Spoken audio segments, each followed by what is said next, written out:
The first surprise of mindfulness is that it may not make you feel peaceful. It may show you why you were not peaceful in the first place. Many people come to mindfulness hoping it will soften the body, slow the breath, and quiet the noise inside. Sometimes it does. A breath known clearly can settle the shoulders. A quiet room can make the face loosen. But in the early Buddhist path, mindfulness was never only a way to feel better. It was a way to stand at the gate of experience and see what tries to enter as truth. And seeing clearly is not always relaxing. Sometimes mindfulness shows the irritation behind our politeness. Sometimes it shows the craving hidden inside a reasonable plan.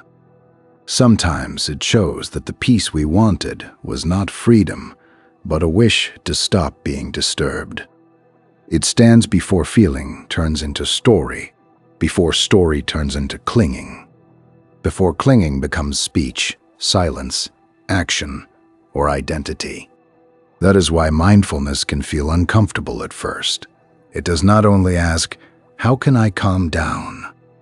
It asks, "What is this mind doing right now?" before I follow it. And that question may reveal something we did not come to meditation to see. Many people come to mindfulness hoping the practice will make the mind quiet. They sit down, close their eyes, follow the breath, and wait for the noise inside to soften. The floor is still beneath the body. A cup rests on the table. A faint sound comes from outside, then fades. For a few moments, it seems as if the practice is going to give exactly what was promised. Less pressure, less thought, less pain, then the mind begins to show itself. A memory appears, a worry returns, a small resentment walks in without asking permission. The body is still, but the mind is rehearsing, defending, comparing, planning, and measuring whether this session is working. Because calm was expected, the person may feel disappointed. They may think, "I am bad at mindfulness." But mindfulness has not failed when it reveals restlessness. It has begun. In the early Buddhist path, mindfulness is not a soft cloth placed over suffering so we do not have to see it. It is careful knowing, body as body, feeling as feeling, mind as mind, mental patterns as mental patterns. It does not say, "Become peaceful first, then observe." It says, "Know what is here, even when what is here is not peaceful." This is the part many of us resist. We do not only want peace. We want peace to protect us from honesty. We want the breath to quiet the mind without exposing the greed, irritation, fear, pride, and clinging that have been steering us from behind the curtain. We want relief, but not always revelation. I have sat down to meditate after being irritated with someone, hoping the breath would make me peaceful, only to discover that I did not want peace yet. I wanted to be proven right, but in a quieter voice. I wanted the practice to wash away the heat without asking me to look at the hand that was still holding the fire. That is why mindfulness is more demanding than relaxation. Relaxation may make the body comfortable. Mindfulness may show the mind that was using comfort as a hiding place.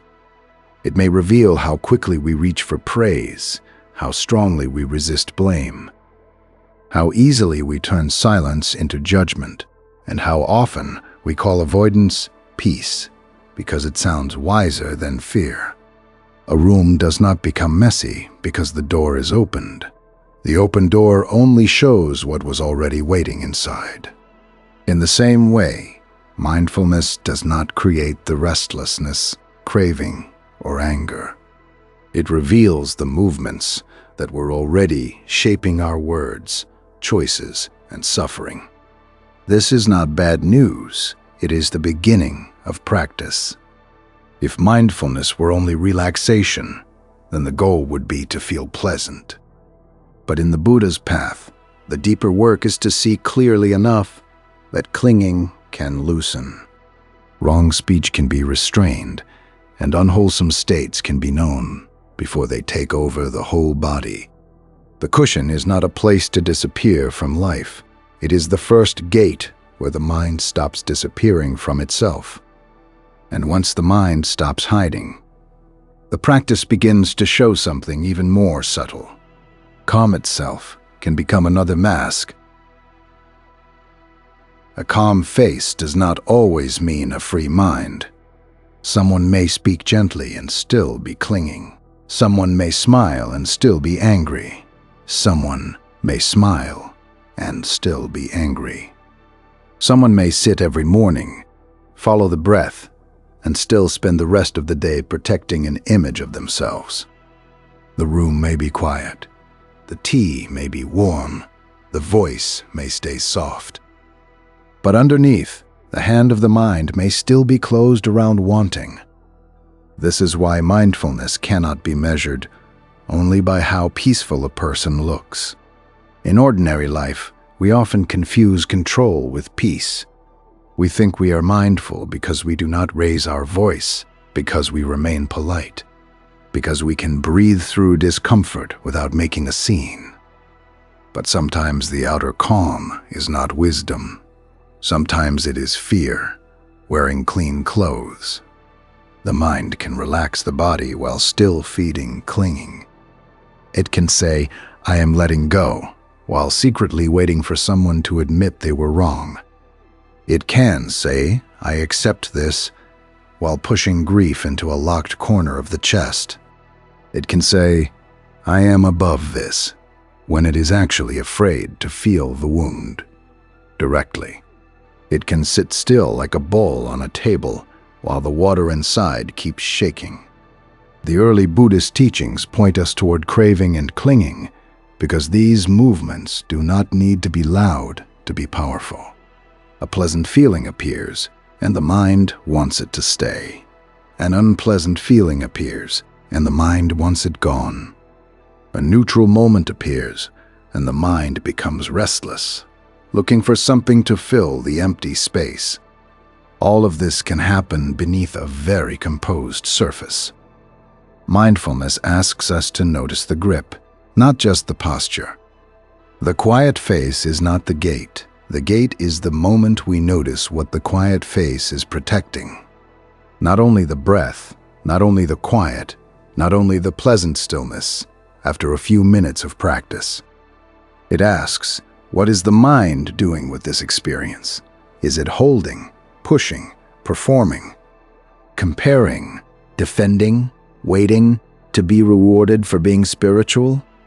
There may be a moment when you are folding clothes, washing a bowl, or sitting beside a window, and the body seems ordinary enough. Then one thought appears, they should have understood me. Nothing dramatic happens outside. The cloth is still in your hands. The bowl is still wet.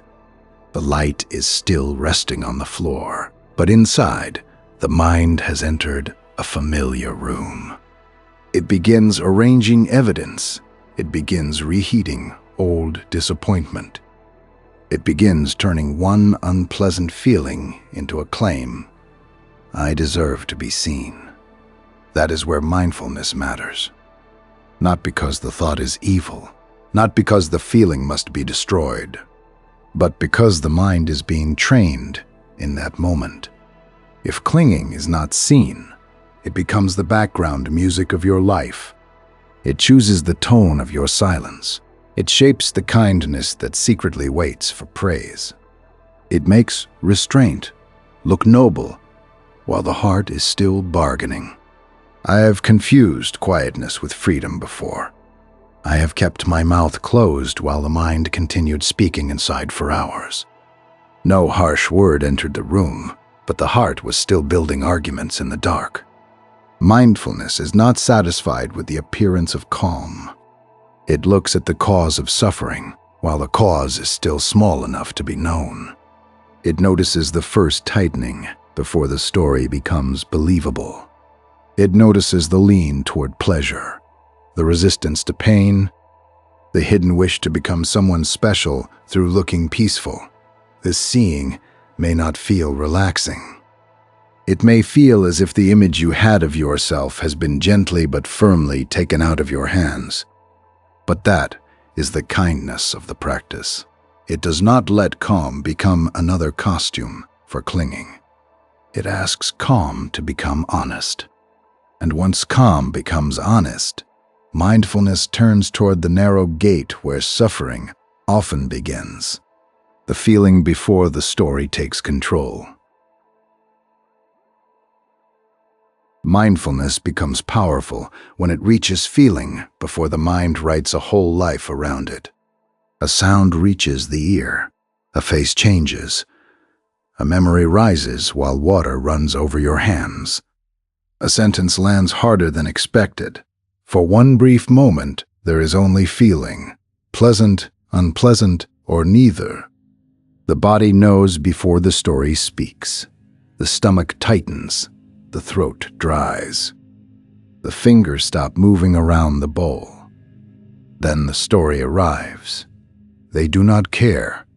This always happens. I am being ignored. I cannot be okay until this is fixed. The feeling may have lasted only a second. The story can last all day. A feeling knocks at the gate. The story arrives carrying a whole house and asks to live there. In early Buddhist practice, this is a crucial place to observe. Feeling is not yet the whole suffering. It is the contact point where the mind can either know experience clearly or turn toward craving, resistance, and clinging. Mindfulness stands at this gate like a quiet guard, not to reject every visitor, but to ask its name before it is allowed to rule the house. It does not fight the feeling. It does not shame the feeling. It does not decorate the feeling with spiritual language. It simply knows unpleasant feeling is present. Wanting is present. Resistance is present. The mind is preparing a story. That small knowing can change the direction of the next moment. Without mindfulness, an unpleasant feeling often becomes a command. Heat in the face says, defend yourself. Tightness in the chest says, you are not safe. A lonely feeling says, fill this immediately. A restless feeling says, reach for anything that will distract you. The body moves, the mouth speaks, the hand acts, and only later do we realize the whole action began from a feeling we never truly knew. Mindfulness does not remove the feeling. It removes some of its authority. This is not a grand spiritual achievement.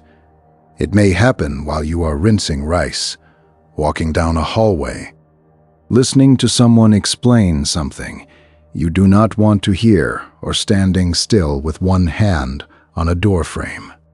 The old defense rises quickly, already polished, already persuasive. But mindfulness notices the first movement, hurt. Not truth yet, not identity yet, just hurt. When hurt is known as hurt, the next sentence can be different. Maybe the body waits. Maybe the breath is felt at the throat. Maybe you let the bowl remain in the sink for one moment longer. Maybe you do not make the old feeling into a speech, a verdict, or a self. This is not passivity. It is precision. The Buddha's path does not ask us to become numb. It asks us to become clear. A pleasant feeling is known as pleasant. An unpleasant feeling is known as unpleasant. A neutral feeling is known as neutral. Then we watch what the mind wants to do next. This is deeper than relaxation. Because it touches the machinery of suffering, relaxation may soften the body for a while. Mindfulness reveals how a feeling becomes craving, how craving becomes clinging. Poem. and how clinging begins to build a self around one moment. This is where mindfulness can be uncomfortable. The breath itself may not be hard to notice. What is hard is seeing the self trying to protect itself in real time. The self that wants to be right, the self that wants to be untouched, the self that wants pain to prove something, the self that says, "This feeling is me, and I must obey it." The practice is not to say, "I should not feel this." The practice is to say, "This is feeling. Let me know it before I believe everything it suggests." And when feeling is known before the story is believed, another part of the path becomes possible. Choosing the next intention instead of being carried by the old one. The pause is the smallest gate in the whole practice. No one applauds it. No one sees the moment when a sharp sentence is not spoken. No one notices the breath you take before answering. From the outside, it may seem like silence, hesitation, or weakness. But inside the path, a pause can be the place where right effort begins. Right effort is not forcing the mind into a pleasant mood. It is the careful work of preventing unwholesome states from growing. Abandoning those that have already arisen, cultivating wholesome states, and protecting them once they are present. This work often begins in a very ordinary second. The second before the voice hardens. The second before the hand reaches too quickly. The second before the mind decides that irritation is wisdom. Mindfulness makes that second visible. It shows the gate before the old habit walks through it. Without mindfulness, intention hides behind speed. The action happens so quickly that we call it automatic. The mouth speaks. The eyes turn cold. The door closes harder than necessary. Then afterward, the mind says, "That is just how I am." But the path invites a more careful seeing. What we call "just how I am" is often a habit practiced many times without being known. A pause interrupts that practice. The old anger rises, but it is noticed. The old fear leans forward, but it is named. The old craving asks to be obeyed, but the body stays still for one more breath. This is not suppression. Suppression pushes the state away and pretends it is not there. Mindful restraint knows the state clearly and refuses to lend it the whole body as its instrument. There is strength in that. I have sometimes thought action was the only proof of honesty. Say it now. Fix it now. Make the other person understand now. But often, that urgency was not wisdom. It was discomfort looking for relief through speech. Mindfulness reveals this urgency in the body, the warmth in the palms, the forward lean, the tightness behind the eyes, the small rush that says, "If I do not act immediately, I will lose control." Then the practice asks a quieter question. What would be planted if this mind acted now? That question brings intention down from theory into the room. Not as punishment, not as fate, intentional action taking shape in this moment. A harsh intention trains harshness. A patient intention trains patience. A careful silence can protect both people from a sentence born from fire. A truthful word, spoken after the flame has lowered, can carry more wisdom than 100 reactions called honesty. The pause is not empty. It is training. A bowl placed down gently instead of slammed. A step taken away from the doorway before the old tone enters the voice. A breath felt at the throat while the mind begs to become its anger. These small moments may not look spiritual, but they are where practice leaves the meditation cushion and enters speech. Relationship, work, family, and the hidden climate of the heart. Relaxation wants relief from pressure. Mindfulness learns how not to create more pressure through blind reaction. And as this becomes clearer, we begin to see that mindfulness is not only about the mind we observe, it is also about the harm we no longer pass on. Mindfulness is sometimes mistaken for distance. People imagine that if they become mindful, they will feel less, need less, care less, and move through the world untouched. But in the early Buddhist path, clear seeing does not make the heart cold. It makes the heart less confused, and a less confused heart can become kinder in a more reliable way. Not because it thinks, "I am a good person," because it sees how quickly suffering wants to become harmful. This is a harder and more honest kind of kindness. Mindfulness does not make us kind by helping us feel superior to our reactions. It makes us kind by showing us how close our reactions are. It shows how quickly hurt looks for a mouth, how quickly fear becomes control, how quickly disappointment wants someone else to carry its weight, how quickly pain tries to travel from one body into another through tone, silence, blame, or withdrawal. When anger is unseen, kindness depends on mood. When craving is unseen, generosity depends on being rewarded. When fear is unseen, silence may become punishment. When hurt is unseen, honesty may become a knife.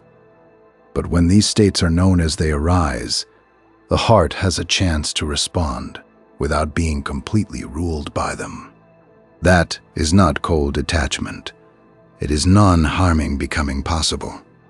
This is where mindfulness quietly protects virtue, not as an image we perform, but as care arising before harm is passed on. A mindful person still feels. The face can grow warm, the chest can ache. A word can still land heavily.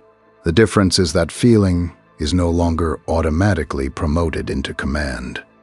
The mind can say, "Anger is here," without letting anger choose every word.